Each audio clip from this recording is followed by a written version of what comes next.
내 모퉁이 위에 뿔을 만들되 그 뿔이 그것에 연하게 하고 그 단을 롯으로 쌀찌며 재를 담은 통과 부삭과 대야와 고기 갈고리와 불 옮기는 그릇을 만들되 단의 그릇을 다 놋으로 만들지며 단을 위하여 놋으로 그물을 만들고 그 위 네 모퉁이에 놋그릇 놋고리 넷을 만들고 그물은 단 사면 가장자리 아래 곧 단 절반에 오르게 할지며 또 그 단을 위하여 채를 만들되 조각목으로 만들고 놋으로 쌀지며 단 양평 고리에 그 채를 깨어 단을 매게 할지며 단은 널판으로 비게 만들되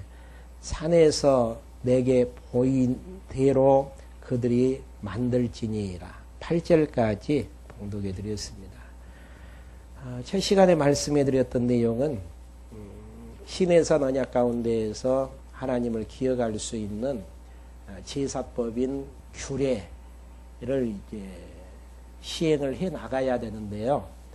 아무 장소에서나 규례를 행하는 게 아니고 하나님이 정해 주신 솔로몬 성전이 만들어지기 전에는 성막에서만 제사를 하게끔 되어 있습니다. 그래서 성막을 만들어 나가는 그러한 부분들 지난 시간부터 계속 이제 말씀해 드리는 부분입니다. 여기에서 이제 잊지 마셔야 될 부분은요. 하나님께서 왜 시내산 언약을 수여하시는지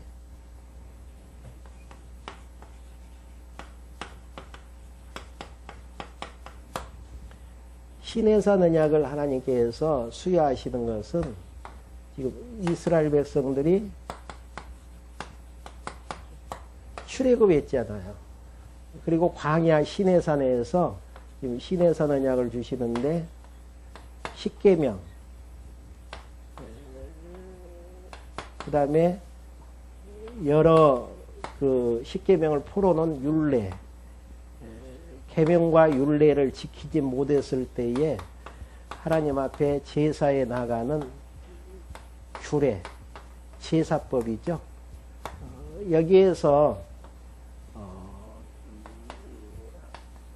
성막을 만들어가는 이제 그 식양을 지금 공부해 나가고 있는데요. 왜 하나님께서 시내산 언약을 허락해 주시는가? 광야 거쳐서 약속의 땅 가나안 땅에 들어가게 되어지거든요. 그러면 가나안 땅 들어가서 해야 될 일은 이스라엘 백성들이 400년 동안 종살이 하면서 고생했기 때문에 이제 행복하게 살아나가야 되겠다. 이렇게 되어지는 게 아니고 출애굽을 하게 하셨던 이 여호와 하나님을 잊어버리지 않아야만이 가나안 땅 들어가서 여호와 하나님을 경외하면서 살 것 아니겠습니까? 그러면 잊어버리지 않는 게 중요한데 이 계명과 율례 규례를 지키는 데 있어서 이것을 지키게 되어짐으로 출애굽게 하셨던 여호와 하나님을 잊어버리지 않고 기억에서 생각나게 되어지고 생각나지는 데에서 그 여호와 하나님을 경외케 하시려는 목적을 가지고 이 시내산 언약을 수립해 주시는 의미를 내포하고 있습니다. 그 중에서도 지금 제사법인 규례 부분인데요. 지금 성막을 어떻게 이제 만들어 가는지 지금 이 부분에서는 27장 1절부터 8절까지는 여호와께서 단과 기구를 만드는 재료와 식양을 명하시는 여기서 말하는 단은 첫 시간에 이제 지성소, 성소를 나누는 휘장이죠. 그리고 성막, 그리고 이제 출입구에서 들어가면은 번제단이라는 게 있어요. 청동으로 만들게 되어지는데요. 먼저 이제 그리고 그 다음에 가면은 이제 물두멍. 지금 이 부분을 만드는 이걸 만드는 내용이 27장 1절부터 이제 나오고 있는 부분입니다. 그러니까 네 뿔로 이제 되어져 있는데 왜 이제 네 뿔로 되어져 있냐면은 백성들이 이제 그 제사를 드리기 위해서 제사장 앞에 나오게 될 때에 그냥 빈손 들고 나오는 게 아니에요. 재물을 가지고 나오게 되어지는데 재물을 이제 묶을 수 있는 네 뿔로 만들어진 번제단을 만들게 되어지는 내용이 1절부터 이제 8절까지 나오게 되어집니다. 이 부분은 참 중요한 부분이죠. 이스라엘 백성들이 애굽에서 출애굽게 되어져서 수없이 여호와 하나님 경외하지 아니하고 범죄 가운데서 살게 되어진단 말입니다. 그럼 범죄 가운데서 살게 되어졌을 때에 범죄한 그 상태에서 그냥 놔두게 되어지면은 진노의 백성으로 낙오자가 될 수밖에 없습니다. 그들을 성별해서 하나님의 백성으로 만들어가는 그 작업 자체가 하나님 앞에 제사 드리는 법이거든요. 그러면 이제 제사를 드리려면은 양을 한 마리 이제 데리고 와요. 이제 가난한 자들은 뭐 비둘기라든지 중산층들은 이제 양, 좀 잘 사는 분들은 이제 뭐 소도 가지고 오고 그 제사법의 격식에 맞춰서 이제 속죄 제물을 가지고 오게 되어지는데요. 그러면은 이제 죄를 지었을 때에 양 한 마리를 데리고 왔었을 때에 내가 그 제물에다가 안수하게 되어집니다. 보통 이제 안수하면은 직임자를 세울 때 이제 안수하는 경우가 있고요. 또 동역자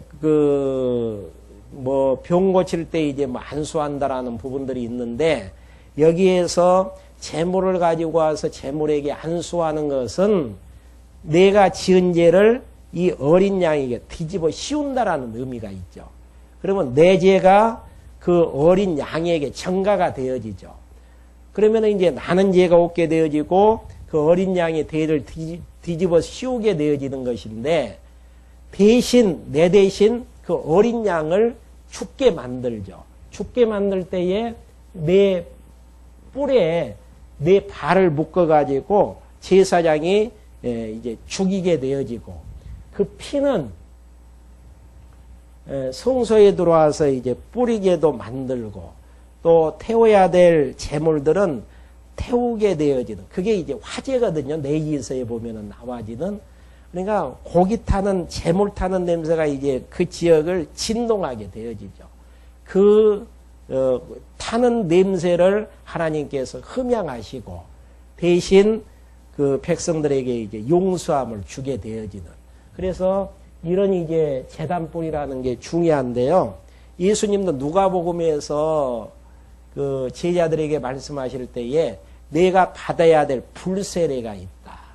불세례가 어떤 세례냐면 죽고 이제 부활하신다라는 게 세례인데 불세례는 제물이 제단뿔에서 그 죄를 짊어지고 그 타져 죽게 되어지듯이 예수님 자신이 십자가 위에서 결국은 모든 죄점을 짊어지시고 죽으실 것에 대한 예표적인 내용으로 이제 말씀하시는 부분입니다. 그러니까 여기에서 말하는 제단뿔이라는 것은 결국은 제물을 이제 그 잡는 그런 이제 제단이라고 생각을 하시면은 되어집니다. 그러면서 9절부터 19절까지 여호와께서 성막의 뜰을 만드는 재료와 식양을 명하게 되죠. 미리 이제 제가 그려놨는데요. 지금 지성소, 성소, 그 다음에 물두멍, 제단뿔. 일단 이 담을 쌓아야 되잖아요. 세마포천으로 해서 기둥을 세워서 담을 쌓게 되어지는데요. 여기는 유대인들만 들어갈 수 있는 제사장 족속인 유대인들만 들어갈 수 있는 지역이고 밖에는 이방인들만 거할 수 있는 지역입니다.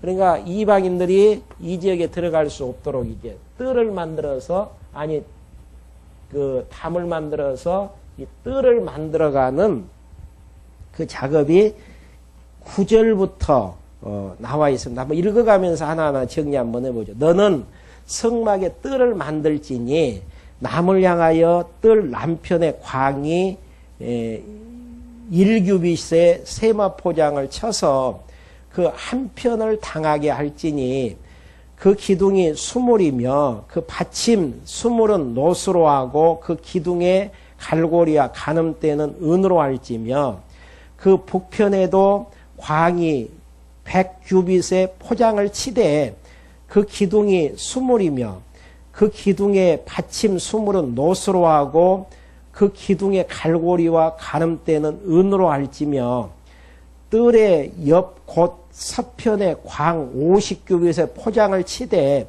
그 기둥의 열이요 받침이 열이며 동을 향하여 뜰 동편의 광도 50규빗이 될지며 문 이편을 위하여 포장이 10규빗이며 그 기둥이 셋이요 받침이 셋이요 문 저편을 위하여도 포장이 15규빗이며 그 기둥이 셋이요 받침이 셋이며 뜰문을 위하여 청색자색 홍색 실과 가늘게 꼰 배실로 수를 놓아 짠 20규빗의 장이 있게 할지니 기둥이 넷이요 받침이 넷이며 뜰 사면 모든 기둥의 가늠대가 갈고리는 은이요 그 받침은 노시며 뜰의 장은 100규빗이요 광은 50규빗이요 세마포장의 고는 5규빗이요 그 받침은 노시며 성막에서 쓰는 모든 기구와 그 말뚝과 뜰의 포장 말뚝을 다 노수로 할지니라. 그러니까 이제 밖으로 노출되어지는 기구 자체는 주로 이제 놋을 재료로 쓰게 되시는 놋. 그리고 이 안에 성소에 들어가지는 모든 것들은 조각목에다가 은으로 이제 입혀서 불을 켰을 때의 영광의 광채가 이제 드러나게 되어지는. 그러니까 밖에 있는 것은 놋으로 만들어서 아주 튼튼하게 지금 만드는 이러한 이제 모습들입니다. 그리고 이제 20절부터 21절까지 여호와께서 해막 안에 등불을 켜놓으라고 명하시는 부분입니다. 읽고 말씀해 드리죠. 너는 또 이스라엘 자손에게 명하여 감나무로 찧어낸 순결한 기름을 등불을 위하여 내게 가져오게 하고 끊이지 말고 등불을 켜되 아론과 그 아들들로 해막 안, 그러니까 회중의 성막 안이죠. 증거궤 앞 휘장 밖에서 저녁부터 아침까지 항상 여호와 앞에 그 등불을 강검하게 하라. 이게 강검하게 하라는 이야기는 보살피게 하라는 것. 이는 이스라엘 자손의 대대로 영원한 규례이니라. 여기 지금 떡상까지 이야기했고 이 부분을 지금 항상 이제 불을 켤 때에 저녁부터 시작해서 아침까지 성막 안을 환하게 비칠 수 있는 이러한 그 등불을 여기 보면은 이제 감나무로 찧은 순결한 기름을 이제 등불을 위하여 이제 가져오게 해서 끊이지 말게 하라는 거. 그러니까 위에 이제 산중으로 해서 막을 이제 덮었던 것들을 오전 시간에 이제 첫 시간에 말씀해 드린 바가 있습니다. 그러니까 어두컴컴한 그 성소를 밝힐 수 있는 것은 등불밖에 없는데 등불을 아침부터 저녁부터 아침까지 항상 여호와 앞에 있게 하라는 것. 이것은 등불 같은 것은 모형적인 내용이에요. 보통 이제 교회에 가면은 아주 이제 큰 예배당 같은 경우에는 7 촛대라는 게 있잖아요. 이런 부분들은 다 무속적인 것들을 가미한 부분들입니다. 왜 이제 무속적인 것들을 가미한 부분이냐면요. 구약의 모든 것들은 장차 예수 그리스도가 이 땅에 오셔가지고 해 나가실 애연적인 언약을 담고 있는 부분이죠. 그러니까 등불이 항상 어둠을 밝히듯이 빛 대신 예수 그리스도가 이 땅에 오셔서 어두워진 우리 마음을 밝은 빛으로 비춰주심으로 우리가 빛의 자녀가 되어질 수 있는 거라는 이야기입니다. 그러니까 예수 그리스도가 오심으로 지금 성막에서 등불을 저녁부터 아침까지 켜놓는 의식은 다 없어진 거라는 이야기입니다.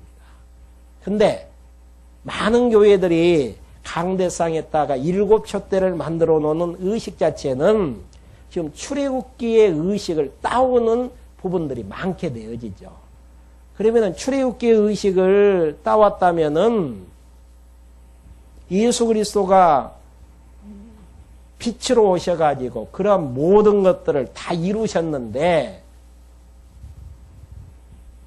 지금 출애굽기에 대한 이 예언적인 내용들이 아직 안 이루어졌다라는 의미하고도 똑같은 부분들이죠. 그렇기 때문에 구약 성경을 그대로 신약을 사는 지금에 와서 우리에게 이제 적용을 시켜버린다. 뒤에 보면 이제 제사장 옷을 만드는 작업들이 28장 나와지거든요. 이 부분도 뭐 목사가 가운을 입는다든지 찬양대가 결국은 뭐 가운을 입는다든지 이런 부분들이 이제 구약의 의식들을 따와서 좀 이제 엄숙하게 이제 의식적인 예배를 드리기 위한 내용으로 이제 되어지는 부분들입니다.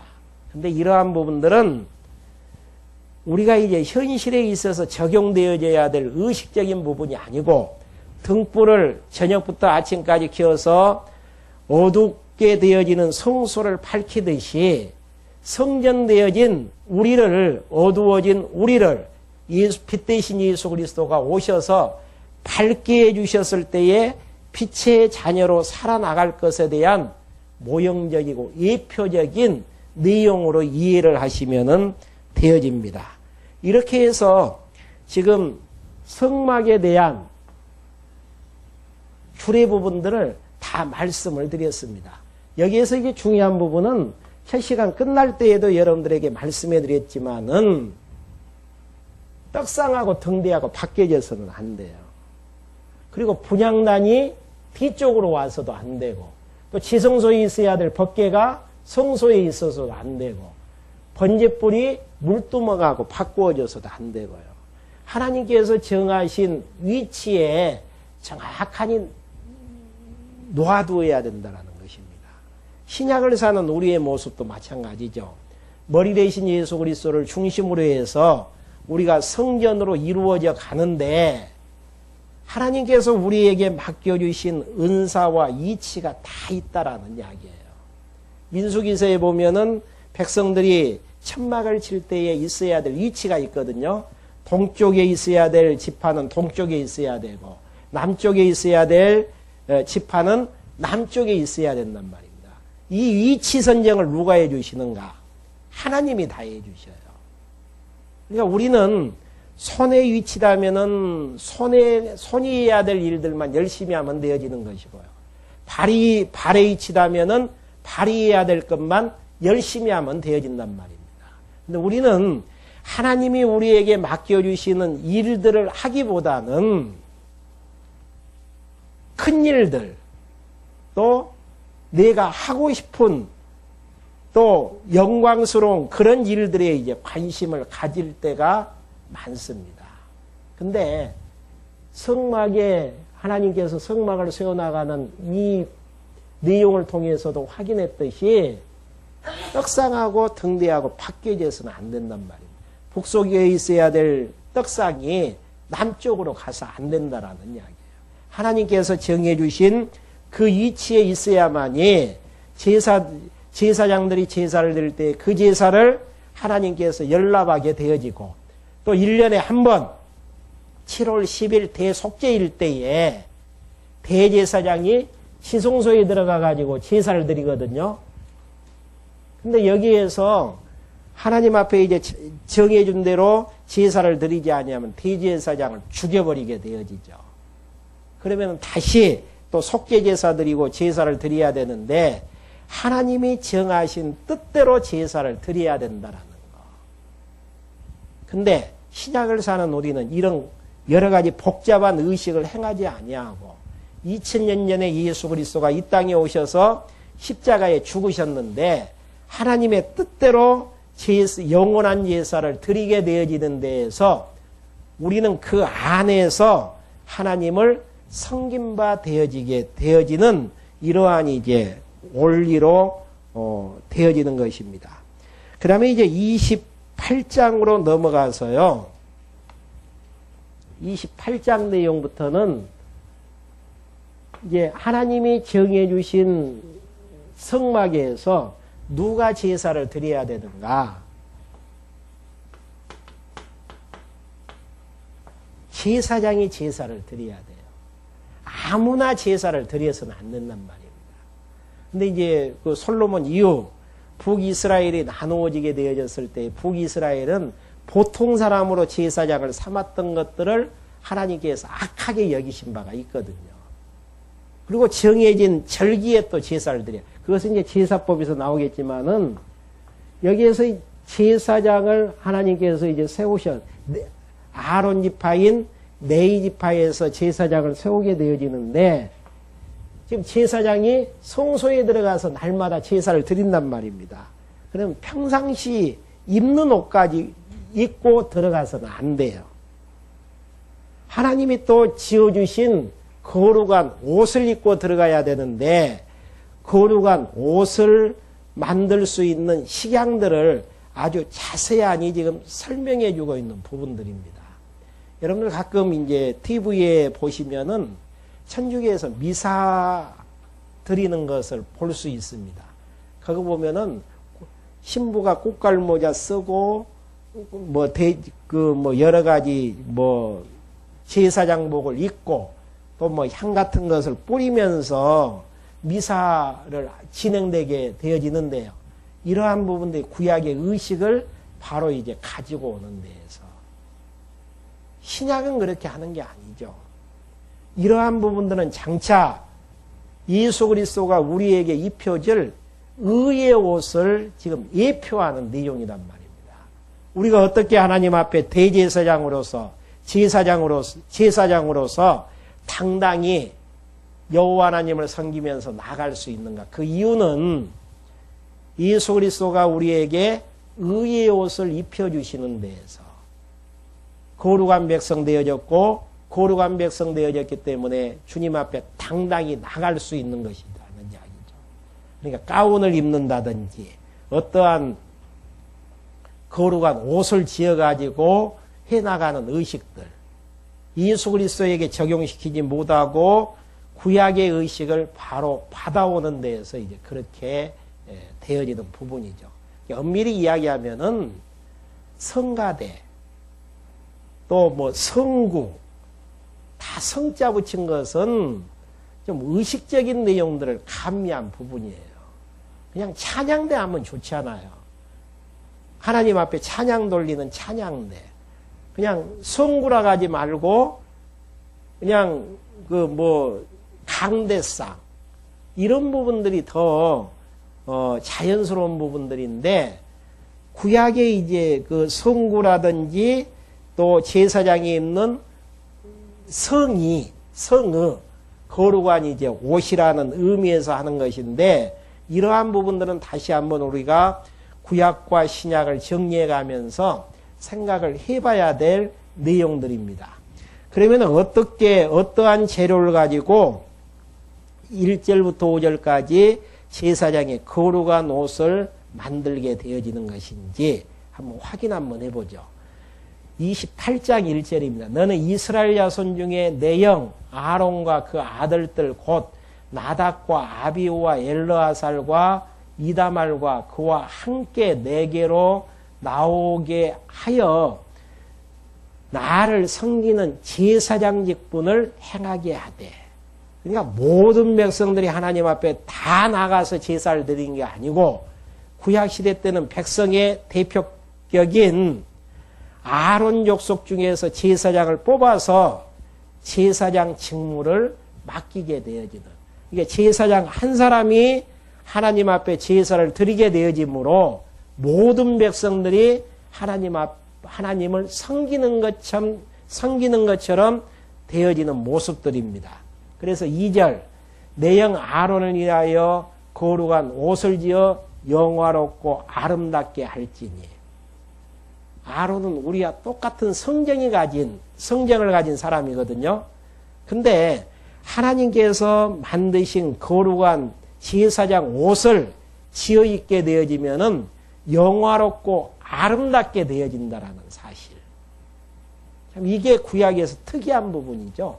아무리 추한 아론이라고 할지라도, 아무리 죄가 많은 아론이라고 할지라도 하나님이 지어주신 거룩한 옷을 지어서 입게 되어지면은 영화롭고 아름답게 되어지는 제사장의 직무를 감당케 되어진다라는 것입니다.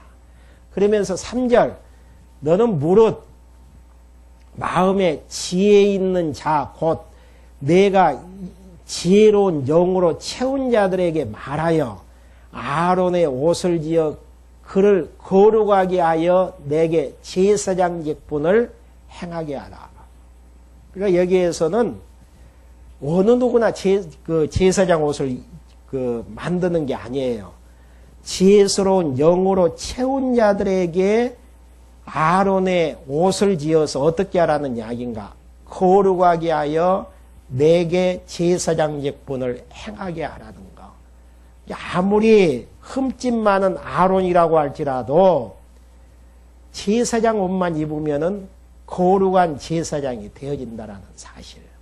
우리가 보통 이제 그 모든 교인들을 향해서 성도라고 하잖아요. 성도라는 의미 자체가 거룩한 백성이라는 의미가 있거든요. 그러면은 우리는 거룩한 이제 백성이 되어졌다라고 했을 때에 보통 생각하면은 우리가 하나님을 잘 섬겨서 또 우리 자신들이 하나님을 잘 경외하고 또 여러 가지 선한 일을 행해서 하나님 앞에 거룩한 백성이 되어졌다라고 착각할 때가 있습니다. 그런데 우리가 거룩한 백성으로 하나님 앞에 성도로 나갈 수 있는 것은 하나님께서 우리를 거룩한 제사장의 옷을 입혀주셨다라는 이야기예요. 구약시대 때는 외형적인 부분의 제사장 옷이지만은 신약을 사는 우리는 예수 그리스도가 십자가에 죽으셨다가 다시 부활하셨던 의의 옷을 입혀주심으로 우리가 하나님 앞에 거룩한 백성이라고 인정을 받게 되어지는. 그래서 엄밀히 이야기하면은 의미적으로 봤을 때에는 그냥 목사님, 장로님, 권사님, 집사님보다는 그냥 성도님이라는 호칭 자체가 더 의미가 있습니다. 그러니까 예를 들어서 목사님이라는 목사의 직분은 말씀을 가르쳐주는 교사라는 의미를 가지고 있거든요. 행하는 직임 자체, 하는 일의 의미를 이제 둬서 이제 부르게 되어지는 것인데, 성도님이라는 의미 자체는 목사를 향해서 성도님 그렇게 부르는 것은 예수 그리스도의 의의 옷을 입게 되어져서 거룩한 백성 되어졌다라는, 하나님 앞에서는 더 의미 있게 불러지는 이름 자체가 성도라는 호칭이죠. 근데 우리는 직임을 부르지 아니하고 권사님을 향해서 성도님 부르게 되어지면은 결국은 무시하는 것처럼 보여진단 말입니다. 근데 의미적으로는 성도님이라는 호칭 자체가 더 의미가 있는 것이죠. 그 이유는 여기에서 거룩한 옷을 지어서 영화롭고 아름답게 하고 또 아론의 옷을 지어 그를 거룩하게 하라고 이야기를 하듯이, 아무리 흠집 많은 아론이라고 할지라도 하나님께서 지어주신 제사장 옷만 입게 되어지면은 거룩한 제사장이 되어질 수 있기 때문이라는 이야기입니다. 우리가 하나님 앞에서 거룩하게 되어지는 거룩 자체는 우리의 의가 아닌 하나님의 의에 있다라는 사실을 여기에서 보여주는 내용이죠. 그러면서 4절에 보시면은 그들의 지을 옷은 이러하니 곧 흉패와 애복과 겉옷과 반포 속옷과 강과 띠라.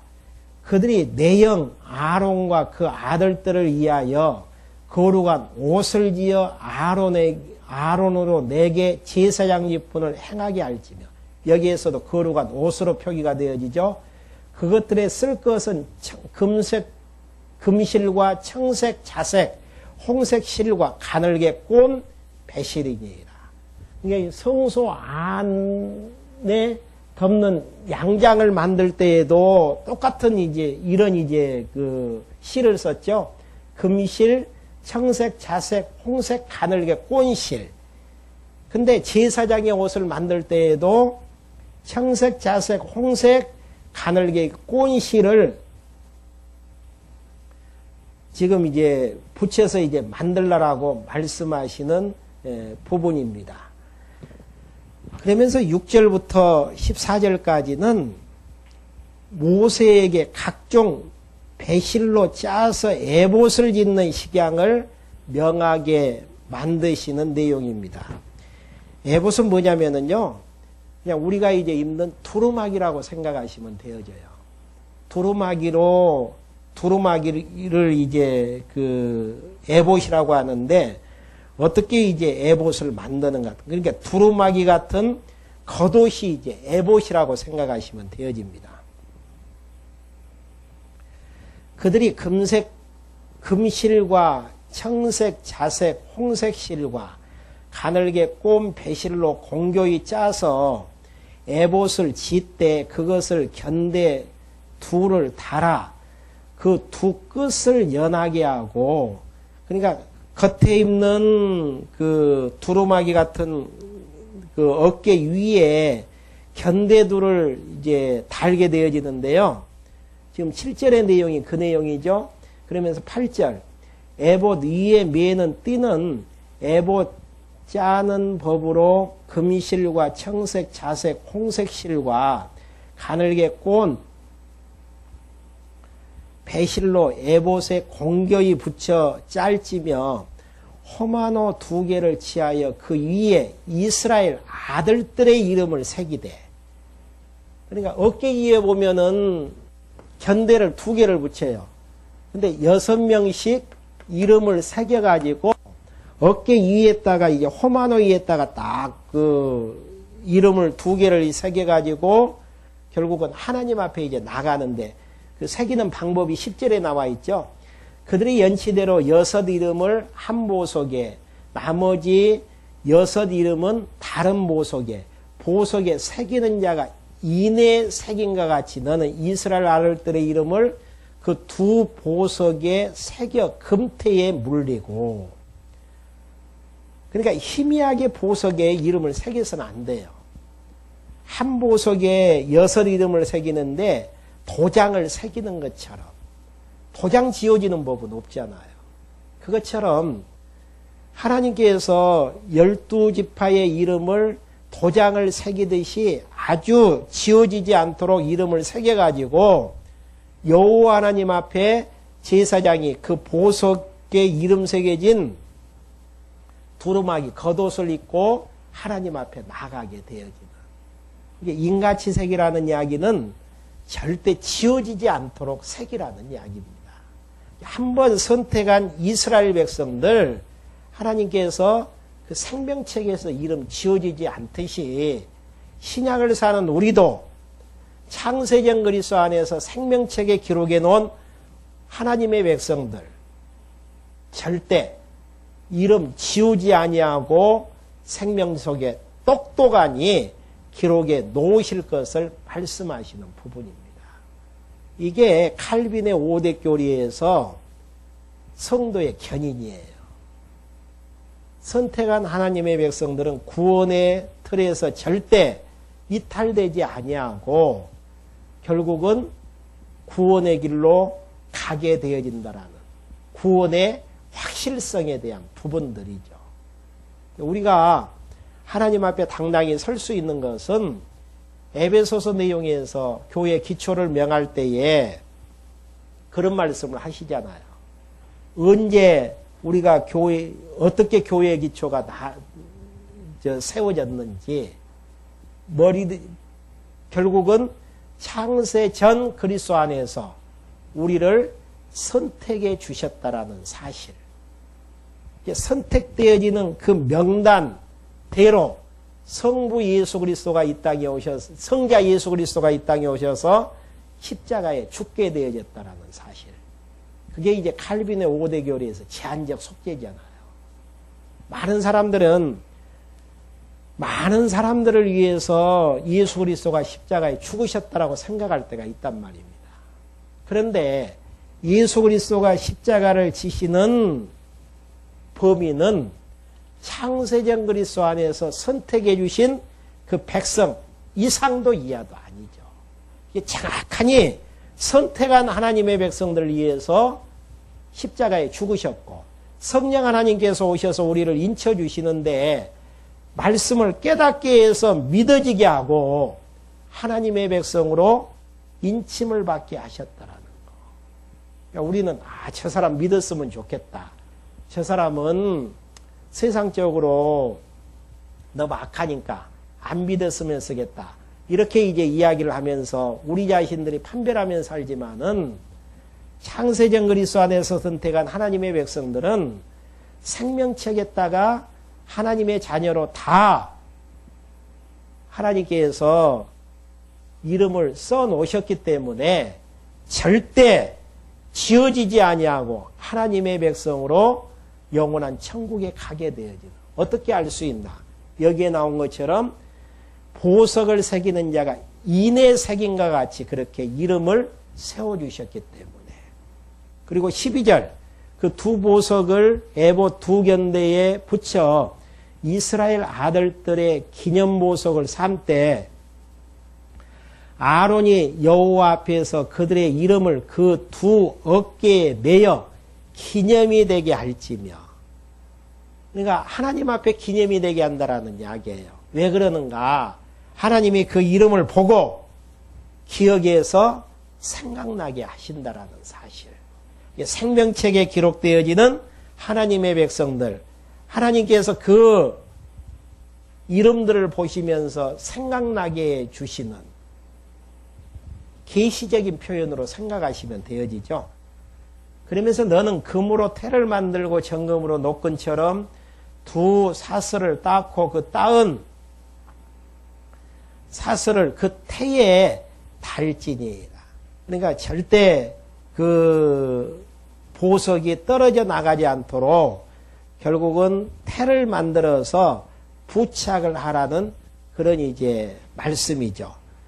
이렇게 해서 어깨에 두루마기 위에 이제 견대를 만들고 이제 나아가 주시는 이러한 이제 그 모형 자체가 장차 예수 그리스도가 영원한 속죄 제사를 드릴 때에 우리의 이름 선택한 하나님의 백성들의 이름을 달고 영원한 지성소에 들어가서 영원한 제사를 드릴 것에 대한 모형적이고 예표적인 그런 이제 의미로 여러분들이 받으시면 되어질 줄 압니다. 그러면서 15절부터 30절까지 모세에게 배실로 짜서 판결 흉패 짓는 식약을 명하게 되어집니다. 너는 판결 흉패를 에봇 짜는 법으로 금실과 청색, 자색, 홍색 실과 가늘게 꼰 배실로 공교히 짜서 만들되 장광이 한 뼘씩 두 겹으로 네모 반듯하게 하고 그것에 네 줄로 보석을 물리되 첫 줄은 홍보석, 황옥, 녹주옥이요. 둘째 줄은 석류석, 남보석, 홍만호요. 셋째 줄은 호박, 백만호, 자수정이요. 넷째 줄은 녹보석, 홍만호, 벽옥으로 다 금태에 물릴지니 이 보석은 이스라엘 아들들의 이름대로 12이라 매 보석의 12지파에 한 이름씩 인을 새기는 법으로 새기고. 그러니까 지금 견대에다가 이름을 새겼죠. 그리고 이제 판결 흉패 앞에 이제 가슴이 안고 있는 판결 흉패인데 여기에다가 이름을 12명의 이름을 새겨가지고 끈으로 만들어서 앞에 이제 가슴에 차고 들어가라는 이야기예요. 그러니까 어깨에도 이스라엘 백성들의 이름이 있고 가슴에도 이스라엘 백성들의 지파들의 이제 12지파의 이름이 이제 있는 내용인데 여기에서도 보석 하나하나마다 이름을 새길 때에 인을 새기는 법으로 새기라는 거. 절대 지워지지 않는다라는 이야기예요. 선택한 하나님의 백성들은 절대 지워지지 않는 보석의 이름이 새겨지는, 잊어버릴 일도 없고 또 지워질 염려도 없고. 그러면서 22절 정금으로 노끈처럼 따은 사슬을 흉패 위에 붙이고 또 금고리 둘을 만들어 흉패 위에 곧 흉패 두 끝에 그 두 고리를 달고 따은 두 금사슬로 흉패 두 끝 두 고리에 깨어 매고 두 따은 사슬에 다른 두 끝에 에봇 앞 두 견대의 금태에 매고 또 금고리 둘을 만들어 흉패 아래 양편과 안쪽 곳 에봇에 닿은 곳에 달고 또 금고리 둘을 만들어 에봇 앞 두 견대 아래 매는 자리 가까운 편 곧 공교의 짠띠 그 위편에 달고 청색끈으로 흉패 고리와 에봇 고리에 깨어 흉패로 공교의 짠 에봇띠 위에 붙여 떠나지 않게 하라. 아론이 성소에 들어갈 때에는 이스라엘 아들들의 이름을 기록한 이 판결 흉패를 가슴에 붙여 여호와 앞에 영원한 기념을 삼게 할 것이니라. 영원한 기념은 위에 그 견대에 이름을 써서 여호와 하나님이 기억해 하듯이 똑같은 계시적인 의미를 담고 있죠. 그러면서 30절 너는 우림과 두림, 그러니까 제사장이 하나님의 뜻을 모를 때에 우림과 두림을 가지고 뜻을 묻게 되어지는데요.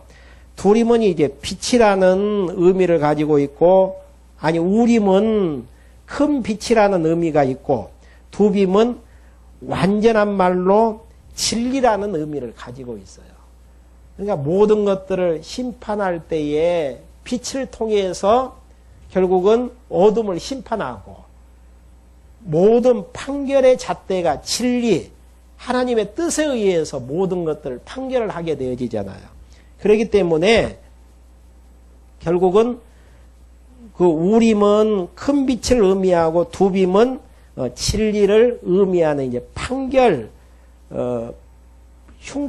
판결하는 이제 우림과 두빔이라고 생각하시면 되어집니다.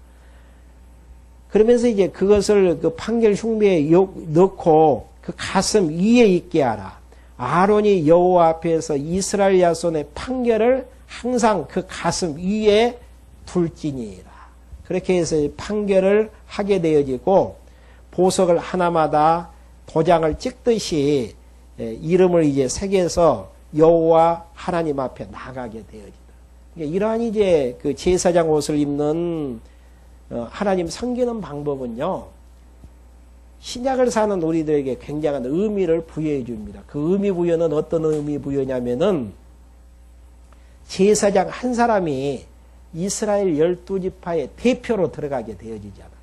그것처럼 우리가 이제 하나님을 섬겨 나가는 게 아니고, 하나님께서 예수 그리스도를 대표로 해서 한 분 십자가 위에서 우리를 하나님을 섬겼던 그 섬김이 우리가 하나님을 섬기는 것처럼 적용시켜 주시는, 제사장 한 사람 대제사장의 옷을 입고 하나님을 섬기러 나가듯이 대제사장 되신 예수 그리스도가 우리 죄를 짊어지시고 십자가 위에서 죽으시고 지성소에 들어가시는데, 결국은 예수님 한 분 섬겼던 섬김이 우리에게 이제 적용되어지는 모습입니다.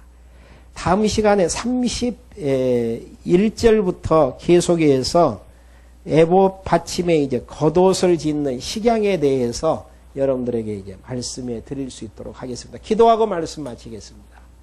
하나님 아버지 감사함을 드립니다. 저희들 이 시간에 불러 모아주셔서 아론이 대제사장 옷을 입게 되어지므로 거룩한 대제사장이 되어지는 모습을 확인케 해주심을 감사함을 드립니다. 거룩한 옷을 지음받게 되어져서 제사장 옷을 입고 하나님 앞에 서게 되어지듯이 만왕의 왕 대신 예수 그리스도가 대제사장으로 이 땅에 오셔서 우리 대신 십자가에 죽고 부활하심으로 하나님을 섬겨나갔던 하나님의 섬김이 우리가 하나님을 섬겨나가는 모습으로 인쳐주심을 감사함을 드립니다. 이러한 사실들을 다시 한번 잊어버리지 않고 경외에 나가는 하나님의 백성들로 인도해 주시옵소서. 예수 그리스도의 이름으로 기도했습니다. 아멘.